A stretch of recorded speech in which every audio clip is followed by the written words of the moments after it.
What if I told you that the cryptocurrency Bitcoin, the actual country of Iraq, and a massive earthquake somehow all share the exact same mathematical weakness this week? I mean, it sounds like the setup to a really weird joke, right? Right, but it's not. Today, we are looking at a system that basically claims to have cracked the algebraic code of the universe. So welcome to the deep dive. Yeah, glad to be jumping right into this one. It's intense. It really is. We're tackling this incredibly specific, super dense analytical model from the Astrology blog. The author, Gaia Hirasha, put out this forecast for the week of May 25th through the 31st, 2026. And, our goal here today is to distill this down for you. Exactly. The mission for you listening today is to pull out the most fascinating insights from all this data.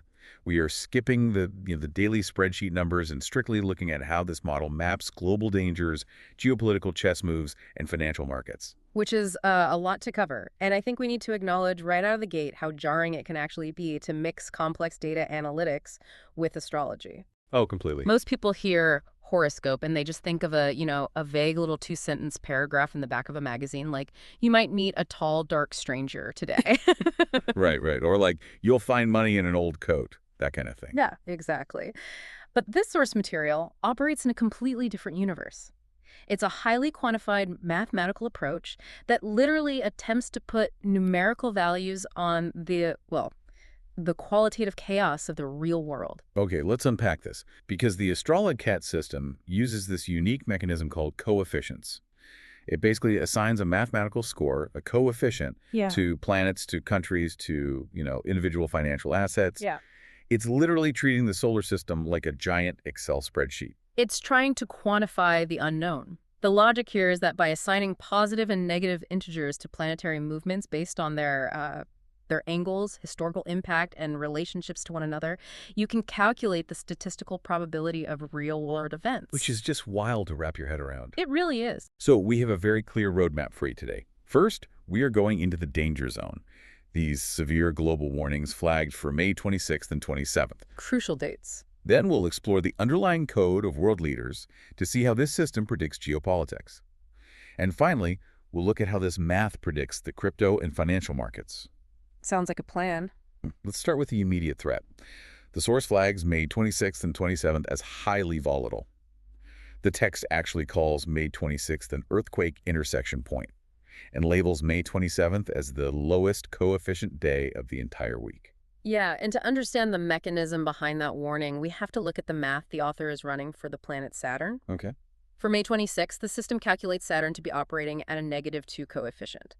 And in this specific framework, a negative score means the core attributes of that planet are, severely disrupted. And Saturn, historically in astrology, that represents structure, right? Like the foundations of things. Right. Boundary. Exactly that. Saturn is the planetary symbol for limitation, physical reality, and structural integrity. So if you apply a -2 multiplier to the concept of structural integrity, you get structural failure. Oh, wow. Yeah.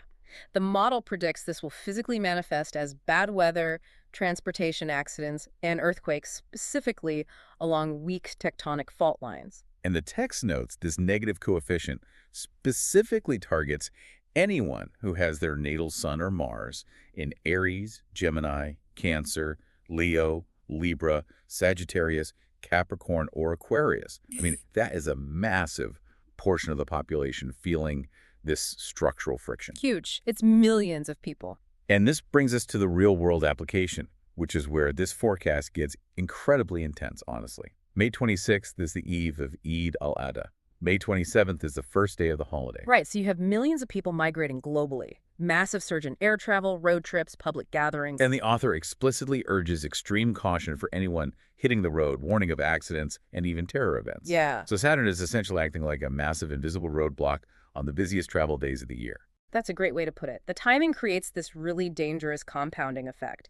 And what's fascinating here is how the author goes a step further by using a technique called astrocartography.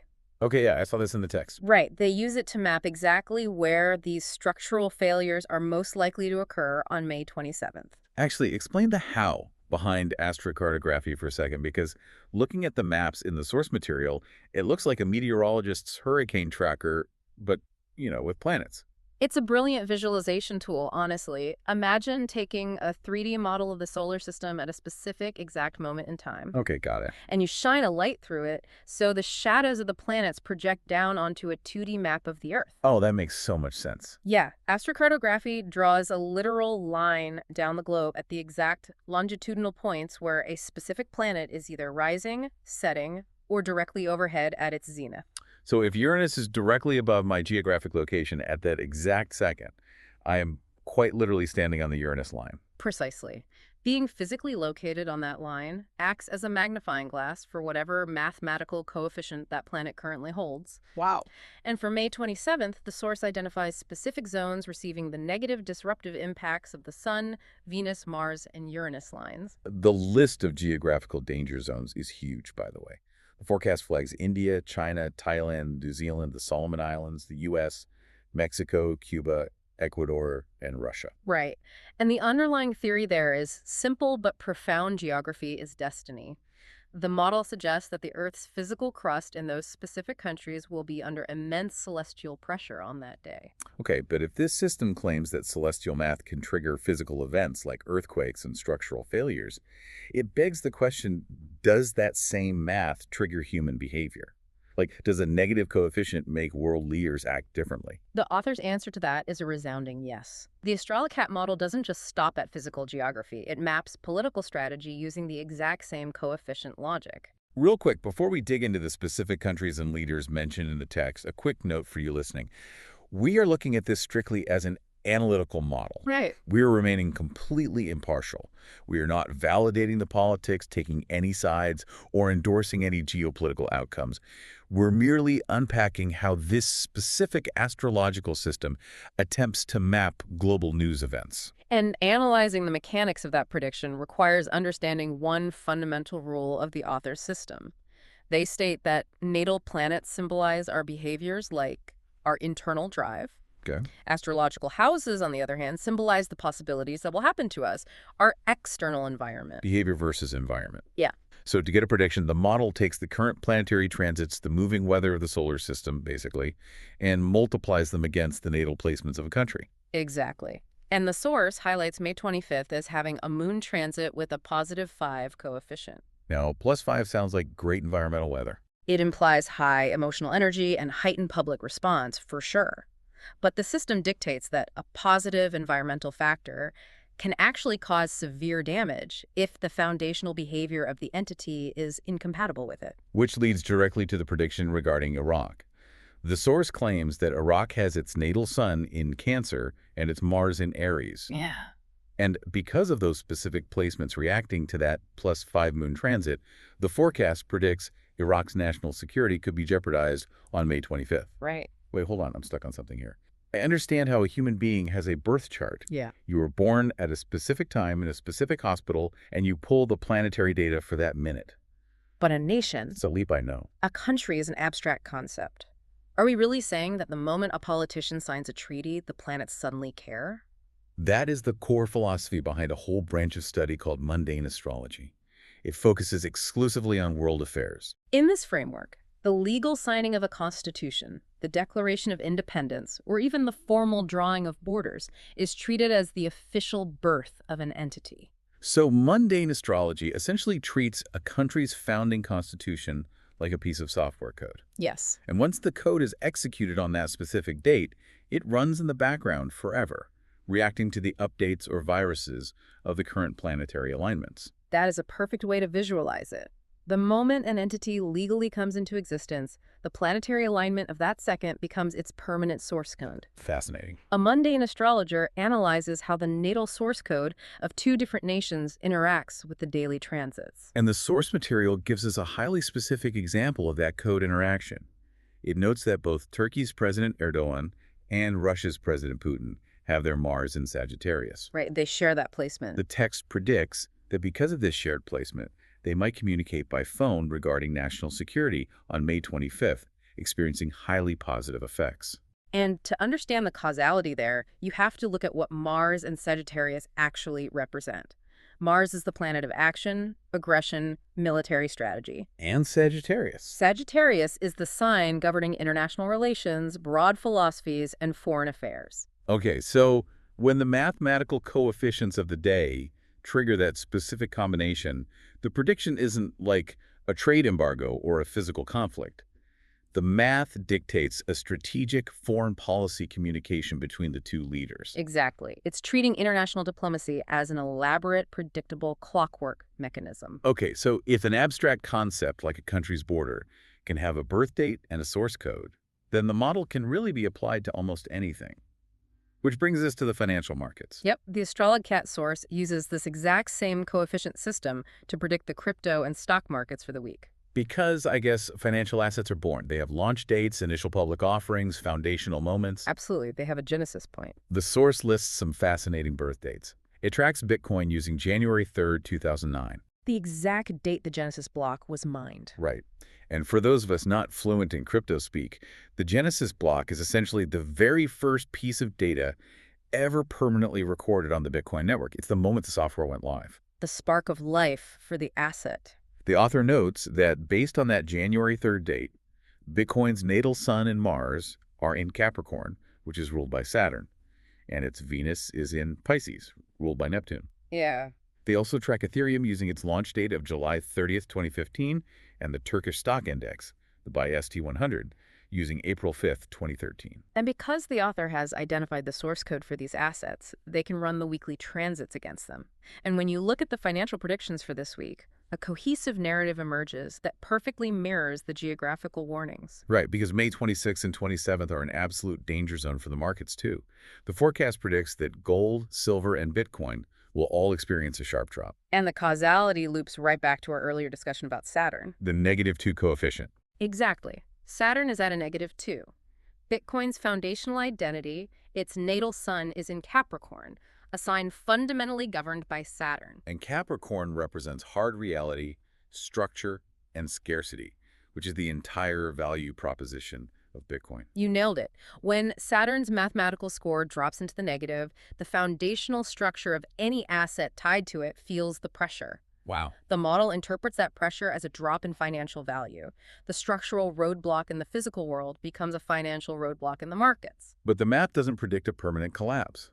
The source explicitly forecasts a recovery rally by the weekend, May 30th and 31st, for Bitcoin, gold, silver, and Brent oil. Right, the system is dynamic. As for the BST100 index, the forecast expects it to fluctuate through the first half of June, but specifically calls out a notable positive spike around June 26th. So the author provides a very clear cyclical narrative here.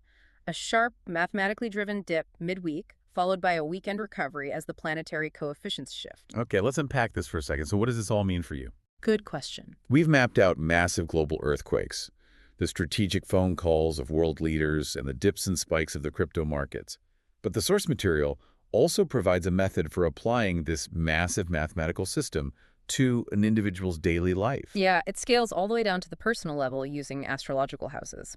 As we discussed, houses represent the external environment, the specific areas of your life where events actually happen. Right. And the source calculates that for the week of May 25th, the house that falls in the sign of Taurus has the absolute lowest, most dangerous coefficient. Conversely, the house falling in Pisces has the highest, safest coefficient.